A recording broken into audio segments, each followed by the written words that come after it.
Now we're still on our point about the coming prince. And last week we looked at, the prince didn't come. As far as, I'll say he didn't make his second appearance. But they did destroy the city and the sanctuary. And this is the first time we've kind of hit a little, an area where it was outside of the timeline, and yet it came to pass literally just like it says. And of course, the Lord Jesus Christ, we looked at the verses in Matthew 24, where he prophesied that the temple would be destroyed, there wouldn't be one rock upon another. Literally came to pass, 100% accurate. He mentioned it in Mark, he mentioned it in Luke. In fact, Mark 13, Luke 21. And so the only way I know how to just proceed with this is that was fulfilled. One of the things that I've noticed in reading through the Bible, when it concerns that temple, is that the devil is not interested in destroying that temple. He has spent more time trying to build that temple than he has trying to destroy it. We saw two different occasions. One, when one of the princes of Persia, who was titled the king of Assyria, aided them in the rebuilding. And then in another time, Herod the Great helped beautify and modify Zerubbabel's temple from the book of Ezra. So Judas is infatuated with the temple, and we know why. As the son of perdition, or as the man of sin, we know that he's going to want to sit in that seat that is designated for God, and he wants to sit in that seat and claim to be God. We know that from several verses that we looked at. What we saw was the prince didn't come, but the people of the prince did destroy the city and the sanctuary. The same group that's going to trot underfoot that area for 42 months in the tribulation is the same group that destroyed it the last time. But we know that Titus didn't want it destroyed, because a good portion of that temple was, I don't say the temple itself, but the good portion of all that complex was built by Romans. Or put it this way, built by slave labor, but by a Roman king. And they wanted to preserve that treasure, and it didn't happen. It's like the Lord knew, this ain't it. This ain't the time frame, and we're going forward in time. And that's exactly what happens in the last part. Look at Daniel 9, verse 26. Daniel 9, verse 26. I'll read the whole thing, the whole verse. It says, "And after 62 weeks shall Messiah be cut off, but not for himself." We know that after 69 weeks, because you've got to count the first 7 weeks, after 69 weeks exactly, Jesus Christ is crucified in 33 AD. And it says, "And the people of the prince that shall come," in other words, the prince is going to come, but the people of the prince that shall come shall destroy the city and the sanctuary. That happened. But it's outside the timeline. So what's going to happen now is, look, there's a colon there, or a semicolon, and it says, "and the end." That particular phrase, the end, which we'll get into a little bit, always refers to this period of time. We are jumping. Okay, look, here's the crucifixion right here, right? Now from here to here on the chart, to Acts, where he says Acts 7, that's only 250 days. There's nothing to scale about this chart. That's only 250 days he's talking there. Okay? Whereas right here, you have this little area here between there, nearly 1,900 years, almost 2,000 years. When this happens, we're probably just barely past, that 250-day mark, a couple years. We're probably right about there at 70 AD when the temple's destroyed. But we're going to make a jump all the way over to here. Your Bible does that. We see that with the first and second advent throughout the scriptures, separated by a comma, a colon, a semicolon, and or something. It's separated by something. And then you're talking a period of 2,000 years. Now, if you think about it, if the offer is legitimate, God put those two together because the offer is real to Israel. If they accept, it comes to pass. You realize the whole thing would have been over. The whole thing would have been over by 40 AD. had the Jews received their Messiah, the whole thing would have been, well, we'd be in eternity, but God knew it wasn't. And God knew it wasn't all the way back in Genesis when he recreated the earth in 6 days and rested on the seventh. He knew, because he's already telling you what the time frame is going to be. But the offer's real. And that's probably the reason why things are worded the way they're worded in the Bible. So here, he knows here when Daniel's prophesying that, and he's inspired Daniel to prophesy these things, he knows that it's not going to happen immediately after, especially since the city and the sanctuary are destroyed, because we know they have to be rebuilt. So he says, and the end thereof shall be with a flood, and unto the end of the war desolations are determined. Okay? So let me get over. Another thing we covered, I want to just briefly mention this. Another thing we covered last week is why was Satan, Judas, who's the son of perdition, why were they infatuated with the temple? And I explained to you that when Satan first rebelled in Isaiah chapter, mentioned in Isaiah chapter 14, he says, I will ascend into heaven, I will exalt my throne above the stars of God, I will sit upon the mount of the congregation in the sides of the north. And he's talking about Mount Zion. He's talking about sitting in a seat, probably where Jesus Christ will sit now, since he sits at the right hand of the Father, probably that position, over the congregation. Okay? There's only one other place that pictures that on earth, and that is Jerusalem. It is also called Mount Zion. You have to go up the sides to ascend it, like you would any mountain. Okay? It has a congregation that God says is there. And that's those Jews. That's the congregation. You say, well, what about exalt himself above the stars? We know that the word stars can be translated, or not translated, but can also mean angels. Revelation 1:20. Well, guess who's coming down with him? A third of the host. And he's going to be reigning over them at Jerusalem, in God's seat, that mercy seat, that temple. All he's done is he failed on his first coup and his first attempt, and now he's going for the second attempt here on earth, and he's going to acquire it too. You say, this is what it's all about? This is all that it's heading toward? This is all that it's about? It's about who's got control of this world, and he even knows he's going to lose, and he's still going to do it. Okay? So there are 2 Zions, 2 Jerusalems, 2 congregations, 2 seats. Okay? It's just now he's going for the one that's down here. But the same parameters of his rebellion are being fulfilled in either place. He couldn't do that. I mean, once the Lord heard him say it in his heart, it was over with for him. I mean, he never even got to say anything or do anything. But this time, he's been working this thing for years and years and years, and he doesn't know the time frame. Now, he's probably well aware of it now. But he doesn't know the time frame, so he's got to be ready. And you'll see down through history pictures of the Antichrist where he could have been ready here, he could have been ready here, he could have been ready here. But you say, what does he want? He wants to sit in that seat that belongs to God, because that's what he wanted originally. And he hadn't changed his mind.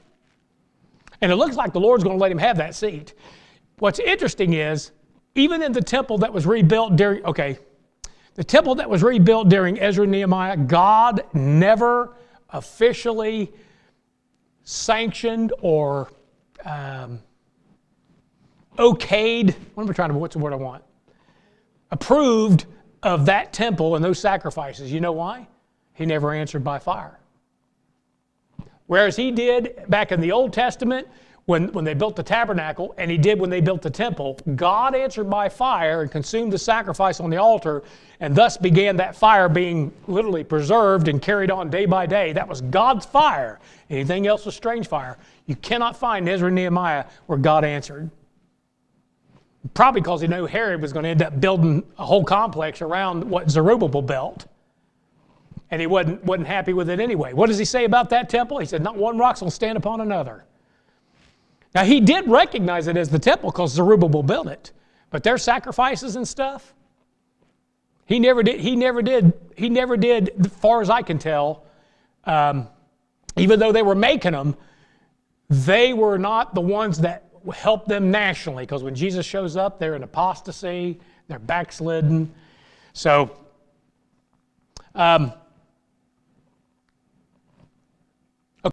expression, the end. Three things are connected with it right there at the end of the verse. He said, and the end thereof shall be with a flood, and unto the end of the war, desolations are determined. You've got a flood, war, and desolations that are going to take place in the last 42 months, or the last 3.5 years of Daniel's 70 weeks.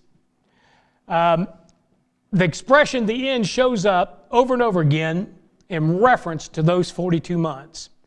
In Daniel, the expression, the end, is found 24 times. 24 times, talking about the end, the end, the end. Now, when the Bible talks about the end here, it's not talking about the end of everything. In fact, the Bible never talks about the end of everything. There is no end. God is everything, but there is an end to this world system.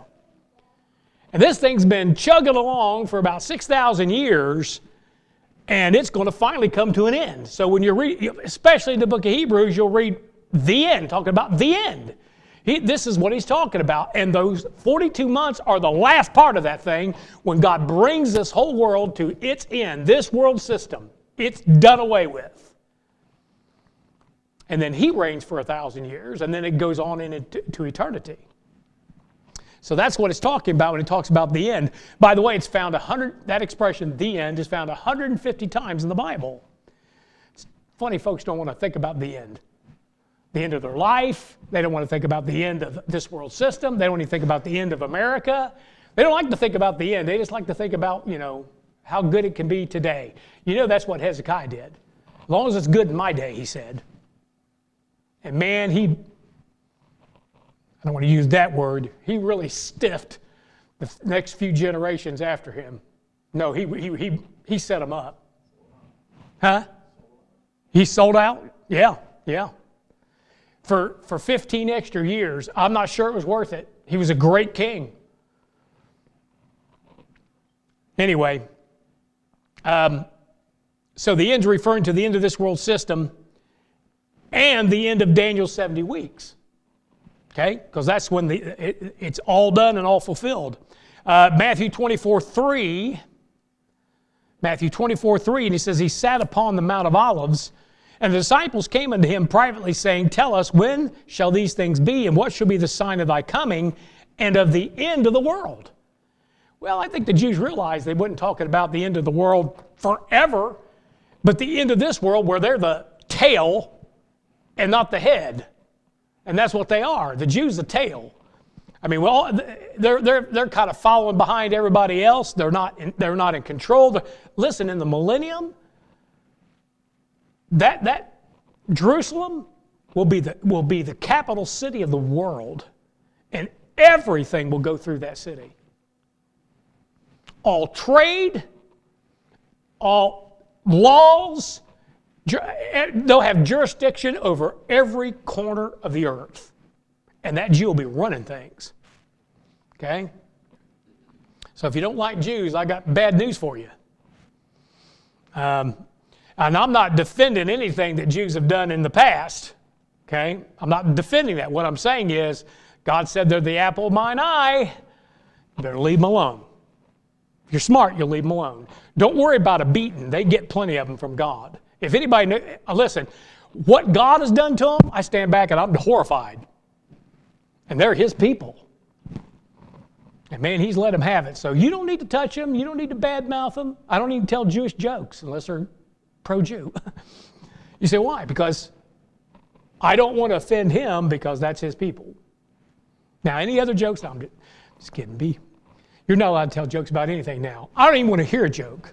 I'll kick you out of the church if I hear a joke. Okay. I mean, that's how things are. I mean, nobody can take it. Nobody can say anything today about anybody. Anyway. Oh, no, that's right. If you're a Christian or you're white, it's okay. Just everybody else is off limits. Okay, so he mentions there the end. And what's a part of that end? Well, there's the flood. Okay? Revelation 12, verse 15 and 16. We've been there many times even when we studied Job, but I'm going to read it to you. It says, "And the serpent cast out of his mouth water as a flood after the woman, that he might cause her to be carried away of the flood. And the earth helped the woman, and the earth opened her mouth and swallowed the flood, which the dragon cast out of his mouth." All right? This happens right toward the end. I'm not sure that these aren't in reverse order, which sometimes the Bible does that. The flood, the war, and the desolations, I don't know whether they're in reverse order or just the right order. I can't really tell because I don't know exactly when these things take place. But I know that flood is probably due to the former and latter rains. To have flood, you got to have water. And to have water, you got to have rain. And you don't have the rain till the former and latter rains show up in the first month. And evidently, he's able to take this water and he's able to flood, I'm going to say the area of Palestine or Israel, whatever, but where are the remnant? They're in Selah. Do you know what that's right next to? That's right next to the Dead Sea. The Dead Sea is the lowest place on the face of the planet. Now, I'm not talking about land-wise. It is the lowest location on the planet. It is 1,300 feet below sea level. It is that Salt Sea or Dead Sea has been drying up over the last several hundred years. They've looked at it from space and they can tell you it's drying up. But it's almost like a divot in the earth or like a pit. It says the earth opened her mouth. Look at Revelation chapter 9. Something else opens up. I don't know if they're connected. Revelation chapter 9.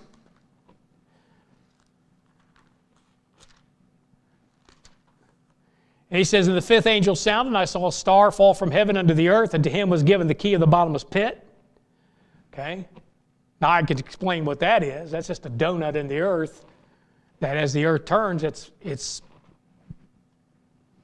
or the earth's hollow, and as it turns, you just fall, and it's got sides, but it's got no bottom. But it says, "And he opened the bottomless pit," an opening somewhere. Some people think it's in the Arctic or Antarctic or whatever. I don't know, man. And he opened the bottomless pit, and there arose a smoke out of the pit as the smoke of a great furnace. And the sun and the air were darkened by reason of the smoke of the pit. And there came out of the smoke locusts upon the earth. Now these are not bugs. These are something different, because the description that's given of them is the one thing they don't eat is green things. They prefer to hunt and torment fleshly things like men. "And there came out of the earth, smoke locusts upon the earth, and upon them was given power, as the scorpions of the earth have power.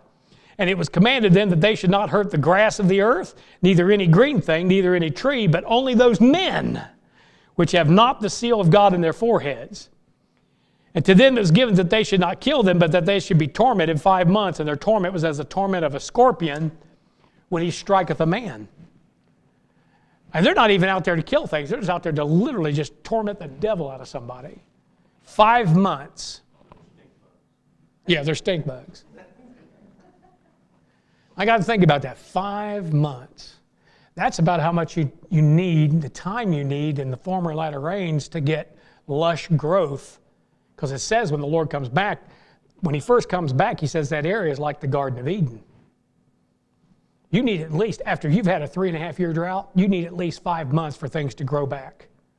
Grasses and bushes and everything like that, at least 5 months. But if it's well taken or well watered, it'll grow quick. And it's funny that this shows up and they're going to torment 5 months, almost like right up till the Advent or something, or right up till that time frame.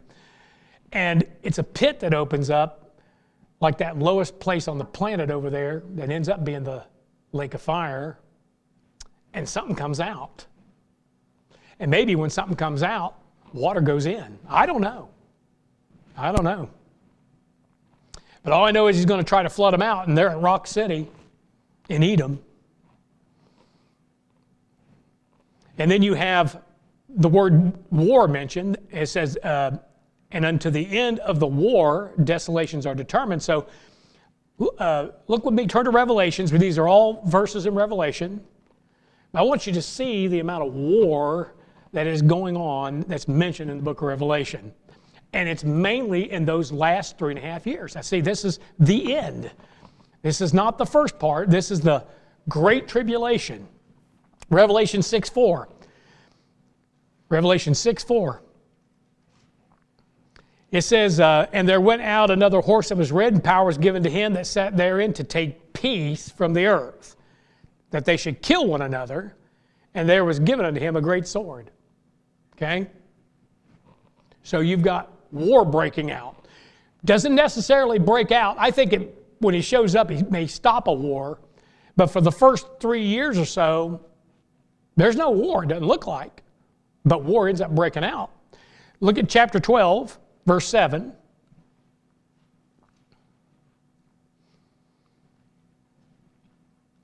It says, and there was war in heaven.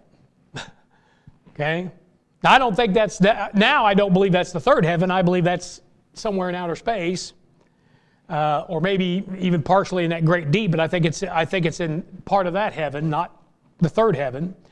And there was war in heaven. Michael and his angels fought against the dragon. Dragon fought in his angels. And then look at verse 17. And the dragon was wroth with the woman and went to make war with the remnant of her seed. Not only do we have war among nations and war in heaven, now we got to make them war on the Jews. Well, that doesn't happen till the middle, because it's not till the middle that the Jews realize they've been bowing their knee to the devil, and that he's put an image in the temple, and they have to flee. That's when he goes after them to make war with them. Okay? The last 3.5 years. Now look at chapter 19, verse 11.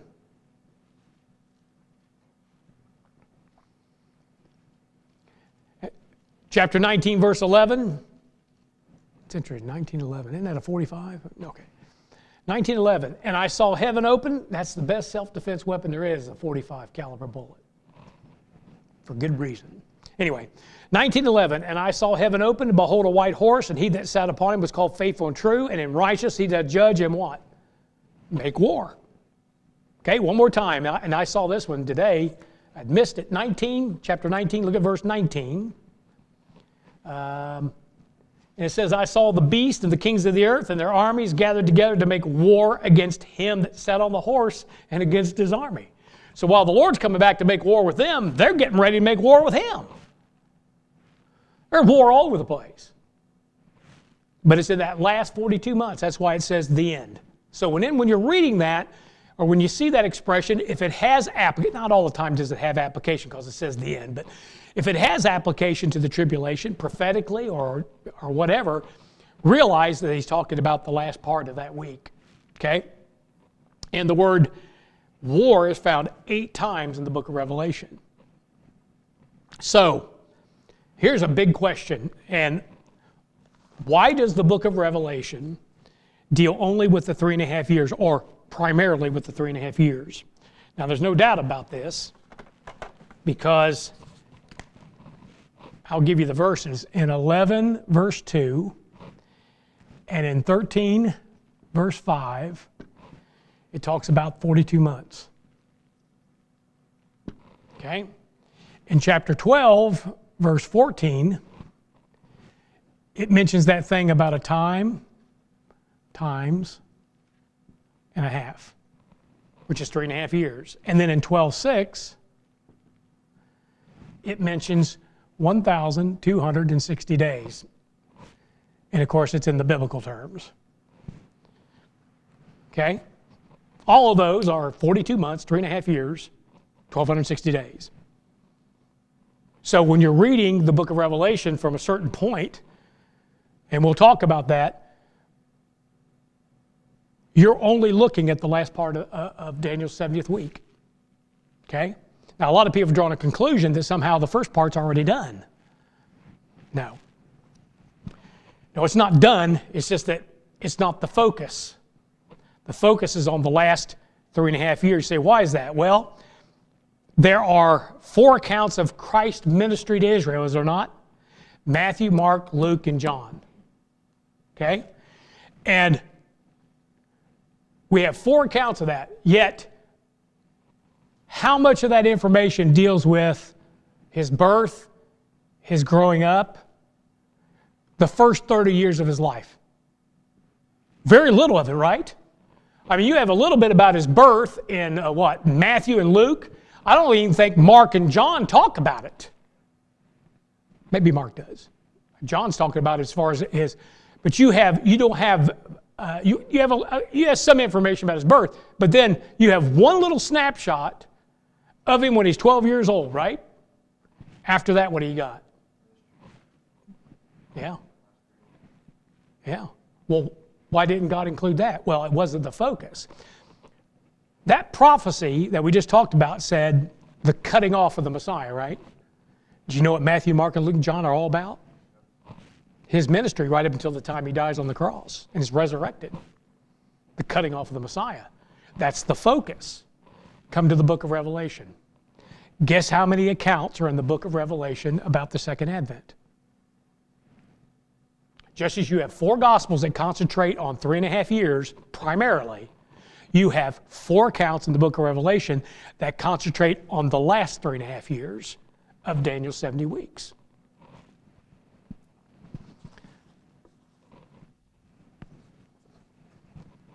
Just real quick.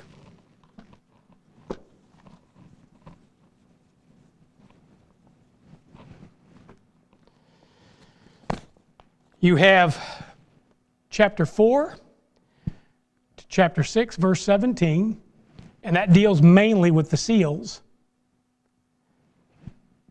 Chapter 8 to chapter 11, verse 15, and that deals mainly with the trumpets.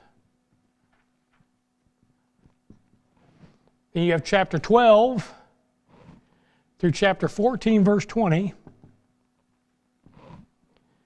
And that deals with the person of the Antichrist. Okay? And chapter 15 through chapter 19, verse 11, you have the vials and the destruction of Babylon. Okay? 2 chapters, 7 and 10, are what we call parenthetical. Okay? They're information, but they're not necessarily, you can just slap them into the timeline of any one of these. They're parenthetical. What's interesting is that this one is about the 144,000, and this one's about a little book that John has to eat. And we're almost certain that little book is Daniel. John can't revelate. John can't give you the revelation that you find in the book of Revelation until he understands Daniel's book. And that's why the angel says to him, eat it up. He eats it up, and then now all of a sudden, John, it's revealed to him what's going on. And Revelation, Dr. Ruckman used to say this, and it took years for it to sink in. He said, the book of Revelation opens up the Old Testament. Why? It's the very fulfillment of it. So therefore, the book of Revelation opens up the Old Testament. The Old Testament opens up the New. You can't be more ignorant in your life if you don't know your Old Testament pretty well. You're going to be ignorant when it comes to the New Testament. So that it's a circle, but Revelation opens up the Old Testament. Why? It shows the end of everything, the fulfillment of everything, including Daniel's 70 weeks. So you have 4 accounts. You know how I know that? At each one of these, verse 17, verse 15, verse 20, verse 11, it's the Advent. That's the reason why when you're reading through the book of Revelation, if you don't realize there's 4 accounts, you're just kind of reading through going, I'm lost. I don't understand what's going on here. They're overlapping one another. And I don't know how to overlap them correctly but they overlap. Because it's 4 accounts of the same event from a different perspective with additional information, just like your Gospels, right?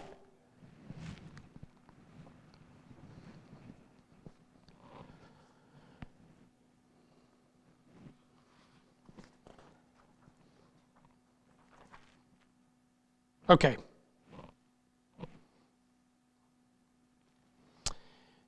let's see, what else did I want to say here? And this kind of makes it impossible for the Antichrist to just show up here. We got it right here in the midst of the week. Okay? Some of them are teaching there's only 3.5 years remaining. Well, the list of things that happen in the middle are voluminous. The day he shows up, he'd have to stop the sacrifices, sit in the temple, therefore it'd have to be rebuilt, wouldn't it? Set up an image, pass out the mark of the beast, okay? The two witnesses would have to show up, Moses and Elijah. If you say there's, now of course none of them will say, well, Brother Thomas, we know that there's an indefinite or an intermediate period of time. Okay, that's called the first part of the week. Question is, look what we got here. And we'll explain all this why.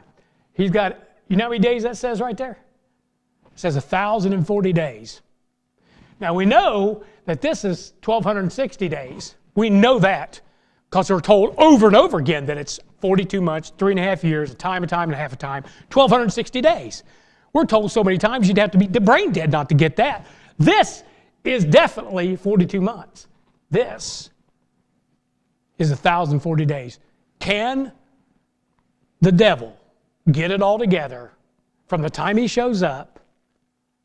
Can he get it all together in 1,000 days? Can he build the temple? Can he politically kind of take over the world? Yeah, it's been done in less time. Joe Biden ruined the country in barely a year and a half. I mean, it can be done, right? So, what I'm saying is that we'll talk about why there's only a remainder of the 70th week. And this is where it gets a little tricky, and I'm going to have to just take you step by step and show you. It's not any revelation of mine. It just unfolds right there in front of your eyes because it's right there in front of you. So I'm not going to be trying to press something or push something or make you believe something. You're going to see it right there in front of your eyes. The thing is, it's been there all along. In fact, he even tells you in Daniel chapter 8 how many days there's going to be. He tells you. There's a verse that says it. And I don't know why, but every other person that's ever commented, except for Brother Estep, every other person that's ever tried to put something together never refers to that verse at all. And I don't know why. It's almost like, well, we don't know what that means. Now, I will say there was an individual a long time ago. His name was Miller. No relation of yours, I don't think. And they called him the Millerites. And he believed it was 2,300 years. Now, he was wrong. Sometimes when it says 2,300 days, it means 2,300 days. But he thought it meant 2,300 years, and since he was around the 1800s and something, he thought, well, that's just about right. The kingdom's going to come. The rapture's going to happen. The second advent's going to happen, he said. And he was wrong. And then he thought, well, it's the next year. And he was wrong again the next year, and he finally said, I'm wrong. Misinterpreted. He fades away. And Mary Ellen White shows up and says, you know what? He was right after all. It spiritually happened. Jesus came back in spirit. And then all of a sudden now you have your seventh-day Adventist. They really ain't too smart, or they'd know he wouldn't be coming back till the seventh day. Not in the middle of the sixth day or the latter or partial of the sixth, but he'd come back on the seventh day. You know, well. Anyway. Okay, I'm going to stop there. Next week, we're going to talk about the covenant. It says in verse 27, he shall confirm the covenant with many for 1 week, and in the midst of the week he shall cause the sacrifice and oblation to cease, And for the overspreading of abominations, he shall make it desolate, even unto the consummation, and that determined shall be poured upon the desolate. And believe me, there's a lot to unpack there too. A lot to unpack. But we're getting closer. And finally, once you understand everything that's happening in the 70th week, I mean, the chart starts to make sense. And then as we go through it, only thing I'm having to explain, and the only thing Dr. Estep explained was this. He's going to show you why it didn't finish up in 40 AD, and we got 2,000 years added in between there. He's going to show you why, and he's going to show you how it happened, and it's right there in front of you. You just have to believe what you're reading, okay? All right. Any questions about what we covered? I know I'm giving a lot of detail, but I figure, maybe it'll help.